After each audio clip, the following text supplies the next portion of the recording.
है कोई मेरी बराबरी का? नारद जी बोले ये तो बड़ा घमंड में चल रहा है भाई, इसका घमंड तोड़ना पड़ेगा। कौन तोड़ेगा? तब नारद जी ने कहा कि आपसे बड़े हैं भगवान कृष्ण। आपसे बड़ा कौन? यदि आप कृष्ण को जीत के दिखाओ तो हम मान लेंगे कि तुम सबसे बड़े। कामदेव को चुनौती मिल गई। किसको हराना है? अभिमान है ना कामदेव को कि मैं सबसे बड़ा। तो नारद जी ने कहा कि जाओ फिर कृष्ण को हरा के दिखाओ। तो कृष्ण के पास आया कामदेव, हे प्रभु मैं आपसे लड़ना चाहता हूं। भगवान बोले लड़ लो। कैसे लड़ाई हो? तब भगवान कृष्ण बोले कि मैं बुलाता हूं अपनी गोपियों को, सारी गोपियों के बीच में मैं रहूंगा। कामदेव तुम अपना पूरा जोर लगाना। यदि मेरे अंदर काम चढ़ गया, काम मतलब वासना, यदि मेरे अंदर वासना आ गई तो तुम जीत गए, और नहीं आई तो मैं जीत गया। ठीक है चलो लड़ते हैं। तब भगवान ने बांसुरी बजाई और गोपियों को बुलाया, आओ सखियो। अच्छा कामदेव से लड़ना है तो स्त्रियों के साथ रहना पड़ेगा, पुरुषों के साथ रहना पड़ेगा। स्त्री पुरुष साथ में रहकर भी कामदेव से बच जाएं तब तो काम पे विजय है। और यदि हार गए, कभी स्त्री हरा देती है पुरुष को, कभी पुरुष हरा देता है स्त्री को, तो हारा कौन? व्यक्ति हारा, कामदेव जीत गया। बड़े बड़े साधुओं का मन किसकी ओर खिंच जाता है? स्त्री की ओर। स्त्रियों का मन किसकी ओर खिंचता है? पुरुषों की ओर। तो आप हार ही तो जाते हो। यही तो कामदेव है। तो कामदेव बोला कि कृष्ण आप लड़ो मेरे से। तो भगवान कृष्ण बोले लड़ लो।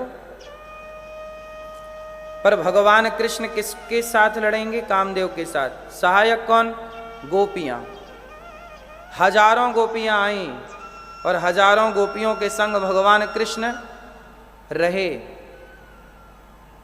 कामदेव ने पूरे बाण चला लिए, पर कामदेव ने भगवान कृष्ण का बाल भी बांका नहीं किया, कर ही नहीं पाया। तब कामदेव भगवान की शरण में चले गए। और कामदेव ने भगवान का नाम क्या रखा? अच्युत। क्या नाम रखा? बोलो मेरी मां। अच्युत। अच्युतम केशवम कृष्ण दामोदरम। गाते हो ना? तो भगवान कृष्ण का नाम क्या है? अच्युत। ये नाम किसने दिया? कामदेव ने दिया। कि आज से प्रभु मैं हार गया। इतनी गोपियों के संग भगवान रहे, पर भगवान पे काम का जरा भी प्रभाव नहीं पड़ा। कोई भोग विलास की लीला थोड़ी थी एक रास। भोग विलास पर विजय प्राप्त करने की लीला का नाम रास है। जीत गए कृष्ण। कामदेव चरणों में गिर पड़े, प्रभु क्षमा। तब भगवान ने कहा कि मैं तुम्हें क्षमा कर रहा हूं और तुम्हें स्वीकार करता हूं। आज से तुम मेरे पुत्र। इसलिए भगवान के पहले पुत्र कौन बने? प्रद्युम्न जी। और प्रद्युम्न जी कौन हैं? कामदेव। तो भगवान कृष्ण के पुत्र के रूप में कामदेव जी प्रकट हुए। तो भगवान से कामदेव हार गए। तो ये काम पर विजय प्राप्त करने की लीला का नाम रास लीला है। भगवान ने बांसुरी बजाई, अधरों पे रखी, गोपियों को बुलाया।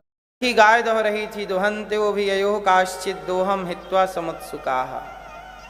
छोड़ दिया काम, दौड़ पड़ी, कृष्ण बुला रहे हैं, हे कृष्ण। गोपियों ने सब छोड़ दिया, दूध पीते बालक को छोड़ दिया, पति को, परिवार को, सबको छोड़ दिया। किसके लिए? किसके लिए? भगवान कृष्ण के लिए। किसके लिए छोड़ा?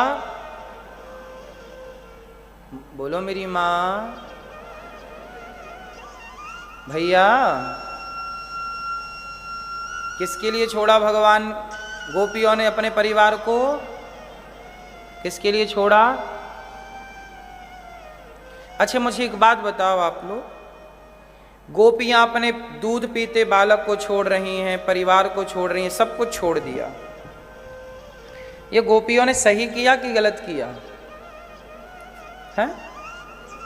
सही किया, सही किया मेरी माँ। अच्छा बताओ, सबको छोड़ देना सही है कि गलत है? हैं? गलत है? सही है।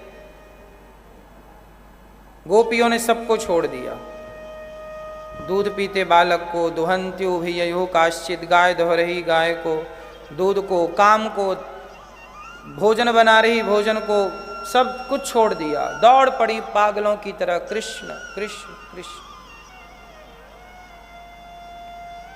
अच्छा मुझे एक बात बताओ,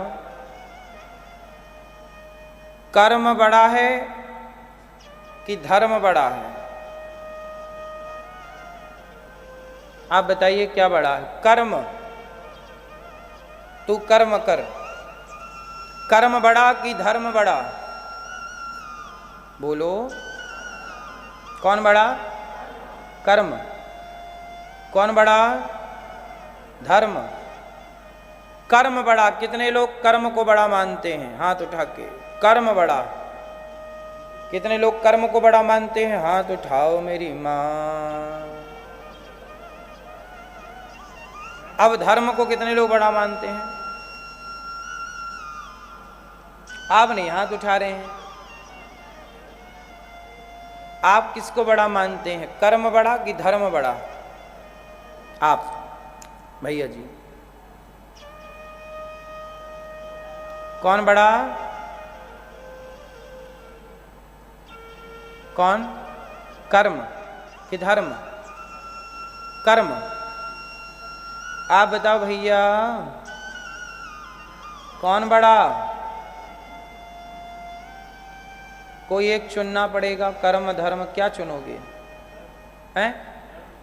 धर्म बड़ा। कुछ लोग कह रहे हैं कर्म बड़ा, कुछ लोग कह रहे हैं धर्म बड़ा। सुनो क्या बड़ा? आप कहते हो कर्म बड़ा है, तो मुझे एक बात बताओ, कर्म बड़ा है तो शराबी शराब पी रहा है, वो अपना कर्म कर रहा है। कसाई गाय काट रहा है, वो अपना कर्म कर रहा है। गंजेड़ी गांजा पी रहा है, वो अपना कर्म कर रहा है। तो कर्म बड़ा है, तो कर्म तो कसाई भी कर रहा है। तो क्या कसाई का कर्म करना, गर्दन काटना बकरे की, गाय की, मुर्गा की, क्या ये कर्म बड़ा है? बोलो बोलो मैया। शराबी का शराब पीने का कर्म श्रेष्ठ है। चोर कहता है मैं तो अपना कर्म करता हूँ, मेरा काम चोरी करने का है। तो चोर चोरी कर रहा है, तो क्या उसका वो भी तो कर्म कर रहा है? आप कहते हो कर्म बड़ा है, तो चोर को पुलिस पकड़ काहे लेती है फिर? करने दे उसका कर्म। क्योंकि कर्म आपके हिसाब से कह रहे हो ना, कर्म बड़ा है। क्यों मेरी माँ? कर्म बड़ा है तो चोर का चोरी करना सही है कि गलत है? इसका मतलब ये हुआ कि कर्म बड़ा नहीं है। अब यहां कर्म को समझना पड़ेगा। कर्म दो तरह के होते हैं, होते तो तीन हैं, पर आपको समझाने के लिए मैं सरल भाषा में दो तरह के प्रयोग कर रहा हूं। कर्म दो तरह के होते हैं, एक अच्छे कर्म, एक बुरे कर्म, है ना? बोलो हाँ। अब अच्छा कर रहे हो वो भी कर्म है, और बुरा कर रहे हो वो भी कर्म है। अब अच्छा करूं मैं कि बुरा करूं, ये कौन बताएगा? ये कर्म गलत है, ये कर्म सही है, सही गलत की पहचान कौन बताएगा? बोलो। हाँ, यदि आपको धर्म का ज्ञान नहीं है तो आप गलत कर्म को चुनोगे, और धर्म का ज्ञान है तो सही कर्म को चुनोगे। तो धर्म का ज्ञान होगा तो आप सही कर्म करते हुए आगे बढ़ोगे। राम सही कर्म करते हुए आगे जा रहे हैं, रावण गलत कर्म कर रहा है। किसी की पत्नी को चुरा लेना, क्या ये सही कर्म है? हाँ। भरी सभा में किसी महिला के कपड़े उतार देना, क्या ये सही कर्म था? हाँ। तो दुशासन ने, दुर्योधन ने, रावण ने गलत कर्म चुना। परिणाम क्या हुआ आपको पता है। कसाई गलत कर्म चुनता है, चोर गलत कर्म चुनता है, तुम्हारा बेटा तुम्हारे पांव दबाता है, उसने सही कर्म चुना है। मन लगा के पढ़ता है, ईमानदारी से चलता है, सच बोलता है, ये सही कर्म है। तो सही कर्म और गलत कर्म, इन दोनों के बारे में समझाएगा कौन? क्या गलत है क्या सही है? धर्म। इसलिए जिसके भीतर धर्म है वही सही कर्म कर सकता है, जिसके भीतर धर्म का नॉलेज नहीं है वो सही कर्म नहीं कर सकता। अब लोग मांस खा रहे हैं। मांस क्यों खा रहे हैं? गाय का मांस खा रहे, बीफ खा रहे हैं लोग। बोलो हाँ, खाते हैं कि नहीं? खाने वाले लोग मांस खा रहे हैं। अब बताइए, क्या मांस खाना सही है कि गलत है? गलत है। पर वो गलत कर्म कर रहे हैं ना। क्यों कर रहे हैं? क्योंकि उन्हें धर्म का ज्ञान, काश धर्म।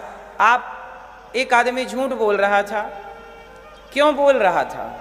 क्योंकि उसे धर्म का नॉलेज, धर्म को जानने वाला, धर्म को मानने वाला झूठ कैसे बोल सकता है? उसका दिल धड़कने लगेगा जोर जोर से यदि वो झूठ बोलेगा तो। बोलो हाँ। धर्म का ज्ञान नहीं है तो आप झूठ इसलिए बोलते हैं क्योंकि आपको धर्म का ज्ञान नहीं है।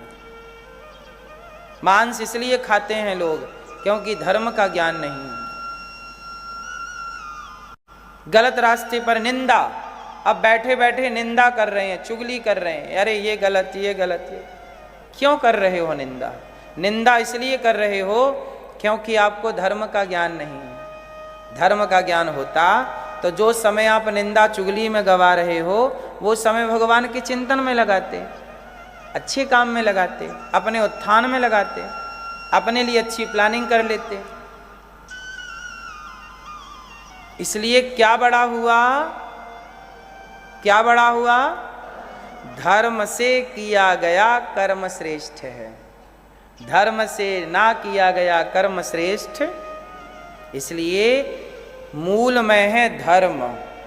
धर्म के ज्ञान से कर्म कीजिए, धर्म युक्त कर्म कीजिए। कर्म कितने तरह के बताए हमने? 2 तरह के। कौन कौन से? बुरा कर्म, अच्छा कर्म। बोलो हाँ। अब ये दोनों कर्म क्या बनेंगे? पाप और पुण्य। पाप किसे कहते हैं? मैं ये बताओ, पाप किसे कहते हैं? पाप किसे कहते हैं? आप बताओ। हाँ, पाप किसे कहते हैं? हैं? गलत कर्म को ही पाप कहते हैं। आज जो आप गलत कर्म करोगे वो गलत कर्म क्या बन जाएगा? पाप। और जो सही कर्म है, अच्छा कर्म, बुरा कर्म, जो अच्छा कर्म आप करते हो वो अच्छा कर्म पुण्य बन जाता है, और जो बुरा कर्म करते हो वो बुरा कर्म क्या बन जाता है? पाप। हमारा कर्म ही हमें पाप और पुण्य के रूप में प्राप्त होता है। पाप, इस संसार में 2 चीजें आप कमाने आए हो। इस संसार में क्या कमाने आए हो आप लोग? 2 चीजें, या तो आप पाप कमाओगे या तो आप पुण्य कमाओगे। बताओ तीसरा क्या कमाओगे?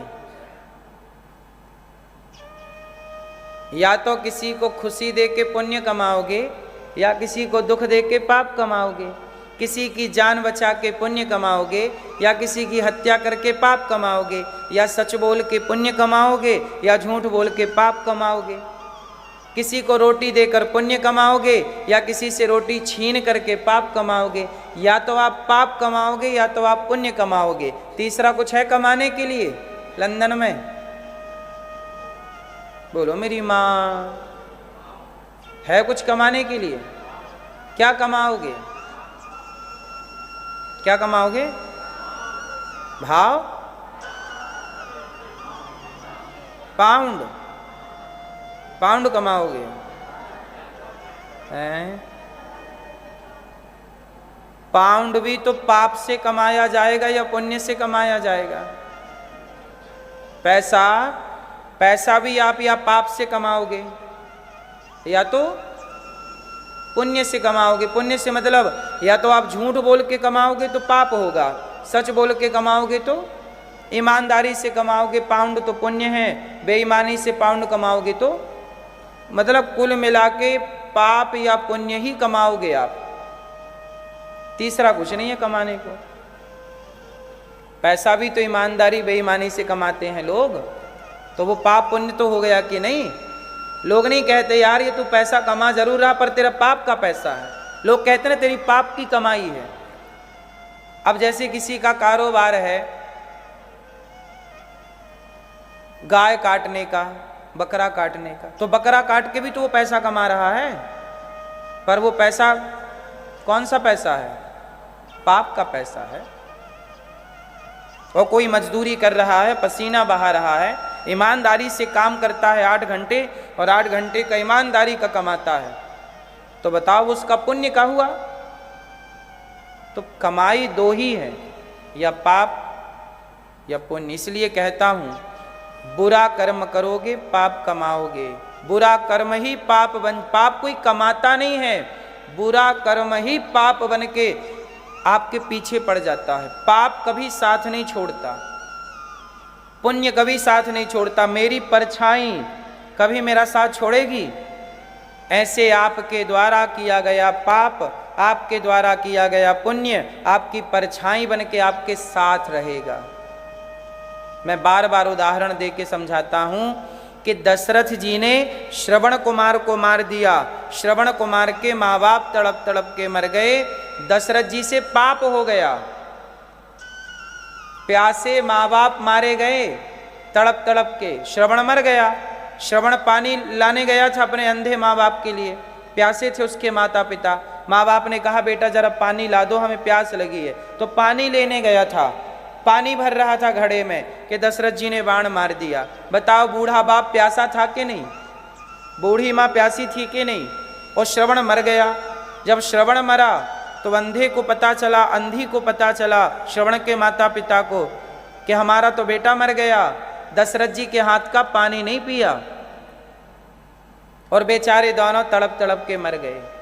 अब बताओ ये दशरथ जी से पुण्य हुआ कि पाप हुआ? हाँ, अब ये पाप जो हो गया ना, अब ये पाप दशरथ जी के साथ आ गया। इस पाप ने दशरथ जी का पीछा, इस पाप ने बदला लिया। लिया कि नहीं? कब लिया? दशरथ जी ने श्रवण को मारा तो श्रवण के माता पिता तड़प तड़प के मर गए। तो जब राम वनवास गए तो दशरथ जी भी तड़प तड़प के मर गए। हिसाब बराबर।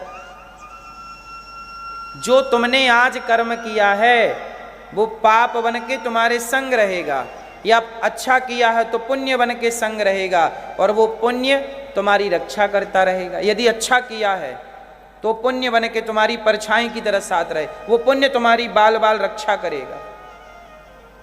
और पाप है तो वो बदला लेगा। भगवान के बाप को भोगना पड़ा दंड, भगवान के पिता का पीछा नहीं छोड़ा इस पाप ने।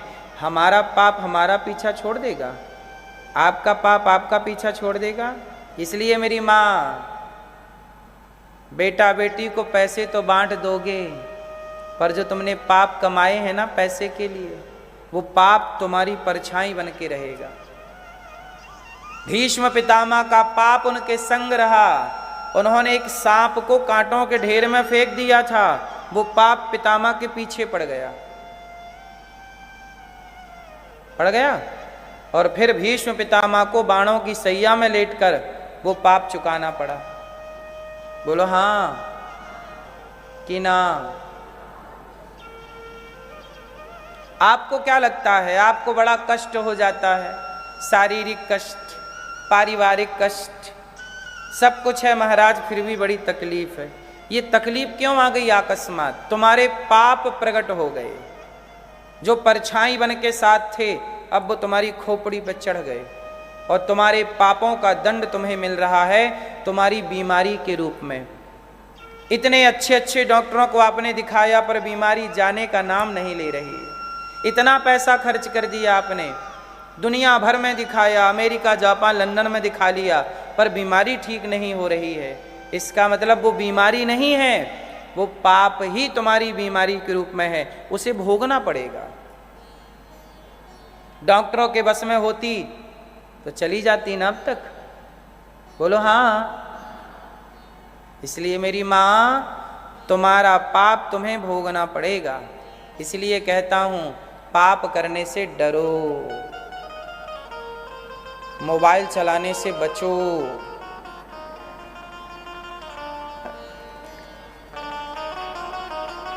अच्छे काम करो, सत्संग करो, कथाएं सुनो। सही है कि गलत है? तो आप दो कर्म करते हो, या अच्छे कर्म या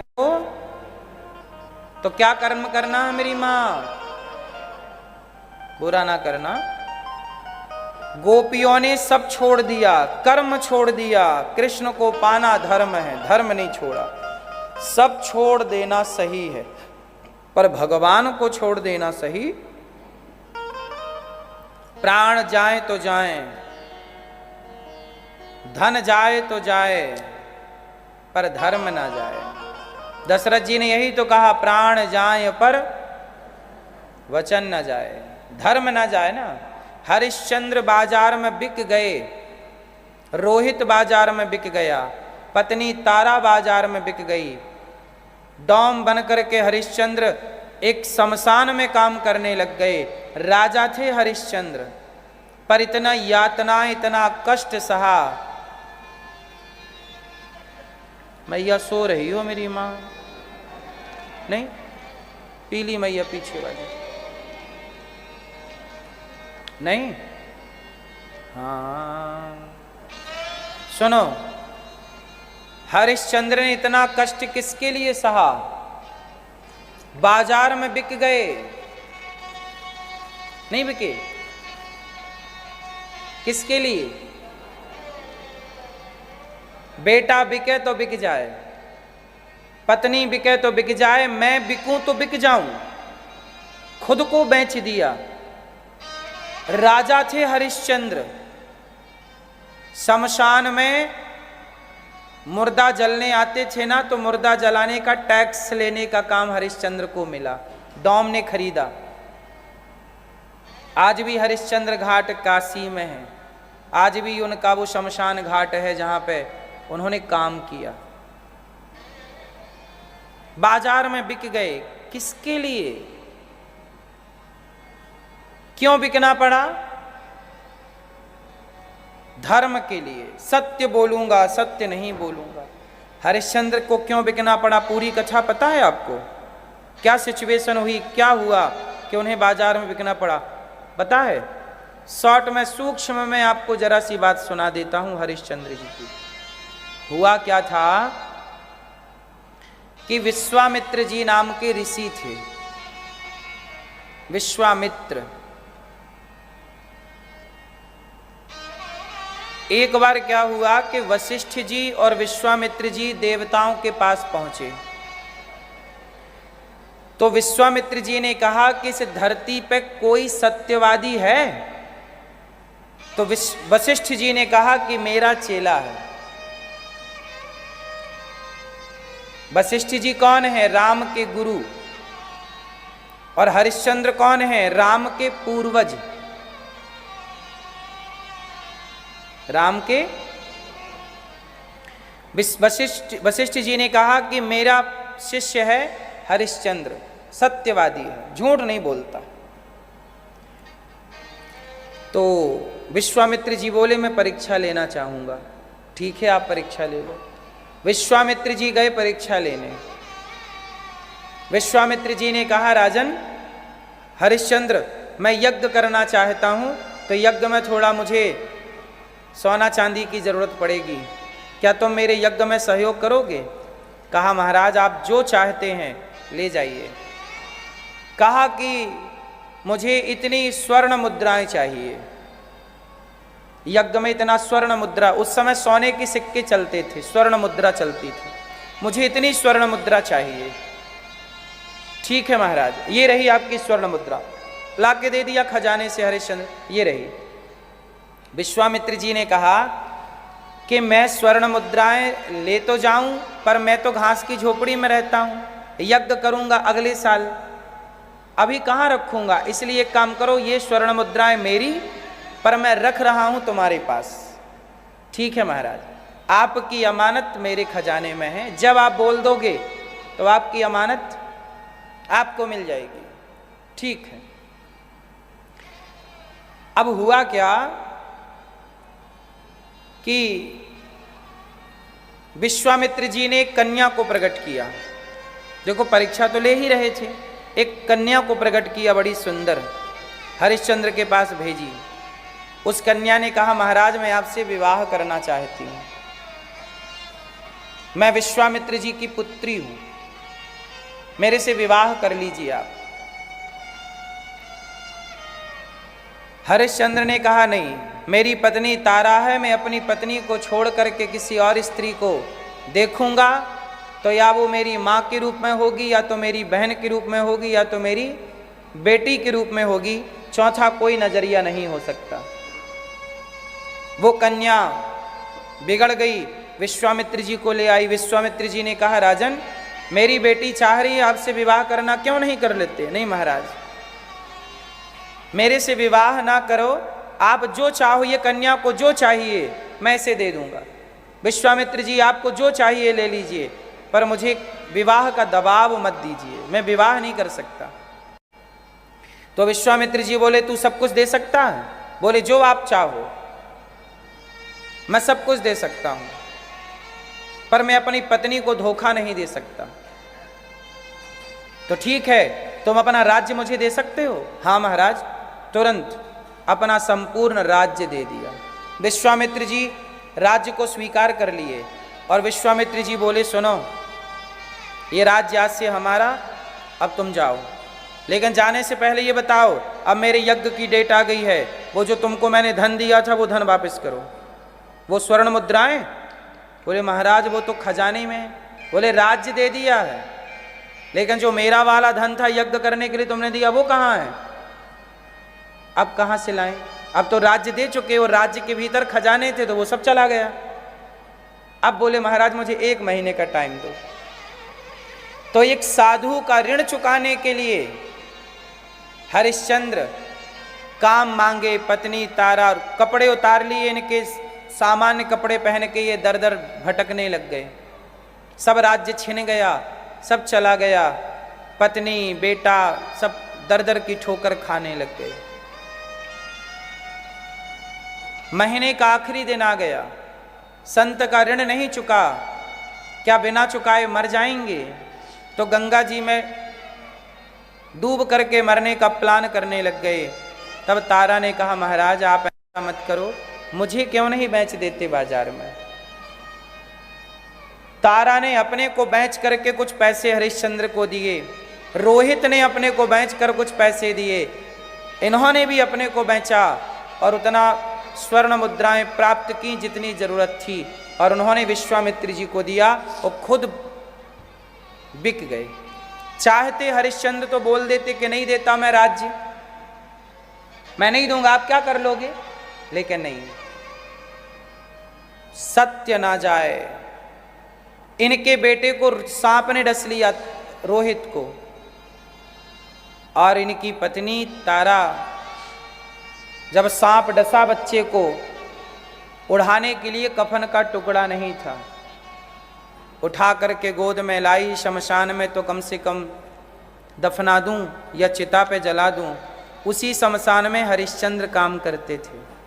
जब उन्होंने देखा कि तो मेरा बेटा है, रोहित है, पत्नी से कहा कि अच्छा, दोनों बिक गए थे, दोनों अलग अलग जगह पे चले गए थे, वर्षों बाद मिलना हुआ, तो मिलना भी कैसा हुआ, पुत्र की मृत्यु हो गई थी।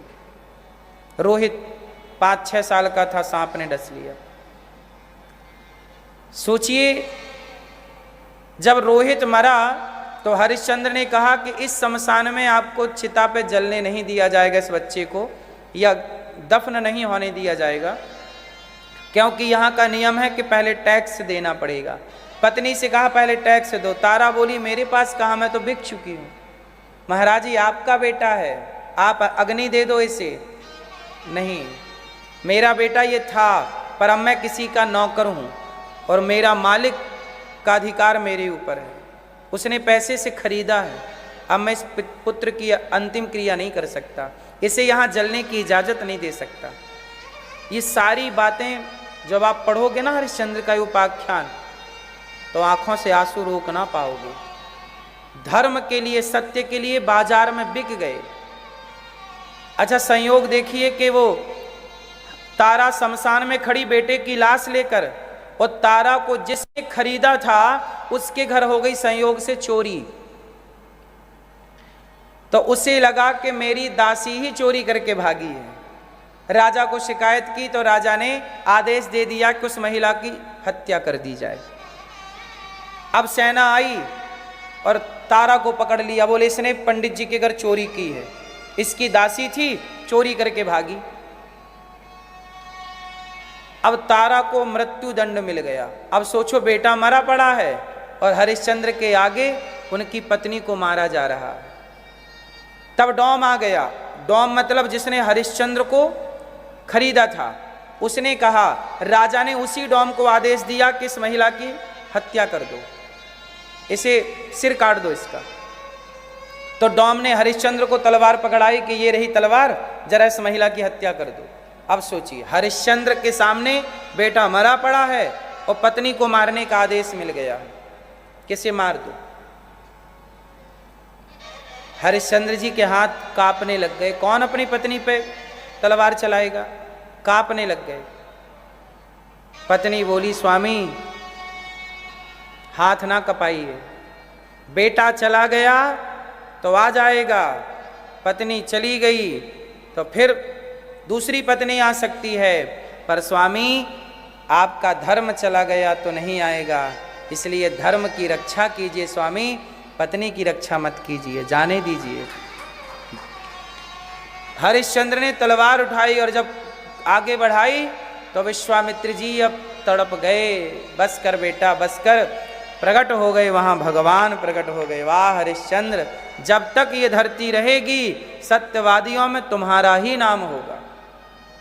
इसलिए जब भी कोई सच की बात करता है तो हरिश्चंद्र की ही बात की जाती है कि हरिश्चंद्र जैसा सत्यवादी, इतना सत्य कि उस सत्य के लिए बिक गए। ऐसे रक्षा होती है, त्याग करना पड़ता है। आजकल हम लोग त्याग जरा भी नहीं करते और सोचते हैं सब कुछ मिल जाए। बिना त्याग किए कुछ नहीं मिलता। भारत में फांसी के झूलों पर झूले हैं तब जाके आज़ादी मिली है, बिना झूला झूले आज़ादी नहीं मिली मेरी माँ। हाँ, फांसी के फंदों पर लटके हैं, चूम करके उस फंदे को, तब जाके आज़ादी मिली है। हरिश्चंद्र जैसे लोग बाजार में बिके हैं तब जाकर के सत्य की स्थापना हुई। राम जैसे लोग जंगल में भटके हैं तब जाके मर्यादा पुरुषोत्तम कहलाई और मर्यादा की स्थापना हुई। आज उसी मर्यादा को, उसी सत्य को हम लोग स्वीकार करने को तैयार नहीं है।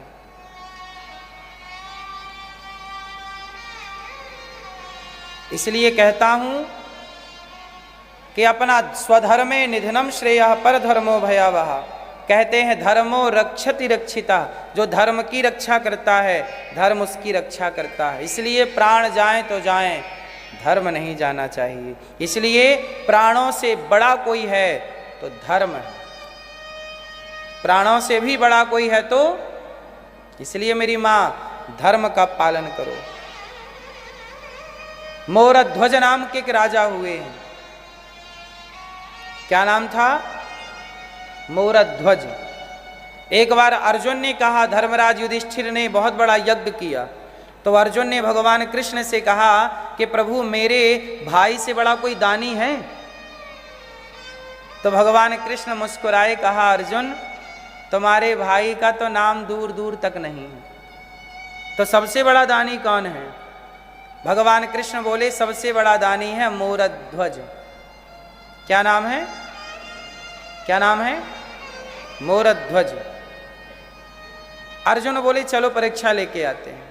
तो भगवान कृष्ण और अर्जुन दोनों ब्राह्मण का रूप बनाए और मोरध्वज के द्वार पर गए।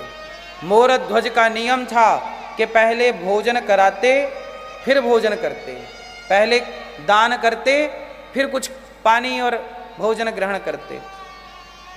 आज भगवान कृष्ण और अर्जुन पंडित जी बन के आए और कहाँ पहुँचे?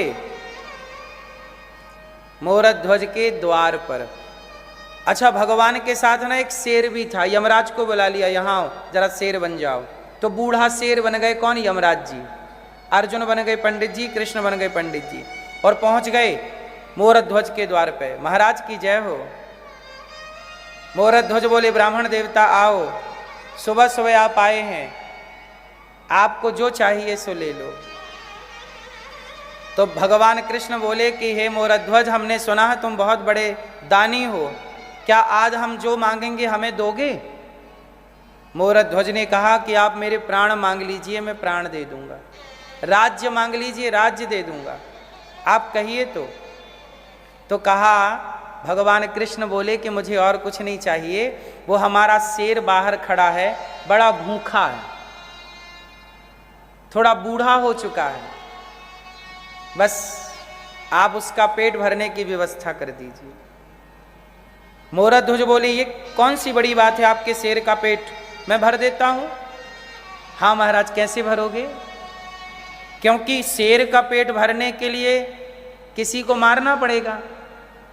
क्यों जी? किसी को मारना पड़ेगा ना, बकरे को मारना पड़ेगा। मांस कहाँ से लाओगे? बिना किसी को मारे तो मांस मिलेगा नहीं। और मोरध्वज किसी की हत्या करना पाप समझते थे।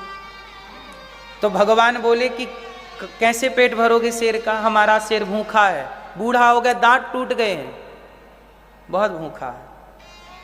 मोरध्वज बोले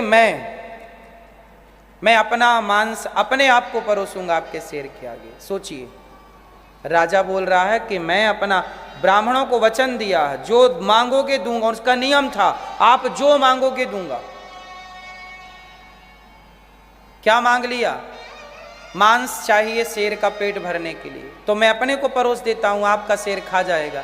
भगवान कृष्ण बोले ब्राह्मण बन के आए ना। ब्राह्मण पंडित जी बोले कि नहीं महाराज, आपका मांस हमारा शेर नहीं खाएगा, आप थोड़ा बूढ़े हो गए हैं, आपका मांस थोड़ा कड़ा है ना, हमारा शेर बच्चे का मांस खाएगा। सुना है कि आपका बेटा है, और आप यदि अपने बेटे का मांस हमारे शेर को परोस देंगे तो हमारे शेर का पेट भर जाएगा, वरना भूखा मर जाएगा। लेकिन शर्त है महाराज, हमारे शेर के दांत टूट गए हैं, वो मांस फाड़ नहीं सकता, तो मांस फाड़ के आपको देना पड़ेगा। तो आप ऐसा करिए कि अपने बेटे के सिर पे आरा रखिए, आरी अपने बेटे के सिर पे आरा रखिए और बीच से फाड़ दीजिए, और बेटे को फाड़ करके और फिर उसके टुकड़े कर करके मेरे शेर को परोसिए, वो खाएगा। अब राजा अवाक रह गए। अपने आप को परोस देना तो फिर भी ठीक था, चलो हमें खा लो, पर अपने बेटे को, अच्छा मोरध्वज का बेटा था ताम्रध्वज, उम्र थी 5 साल, 5-6 साल, अधिक से अधिक, छोटा सा। अब राजा धर्म संकट में पड़ गए। धर्म संकट क्या था कि यदि बेटे को मारता हूं तो बच्चे को मारने की हत्या का पाप लगेगा, किसी को भी आप बच्चे को पकड़ के मार दोगे तो हत्या तो लगेगी ना।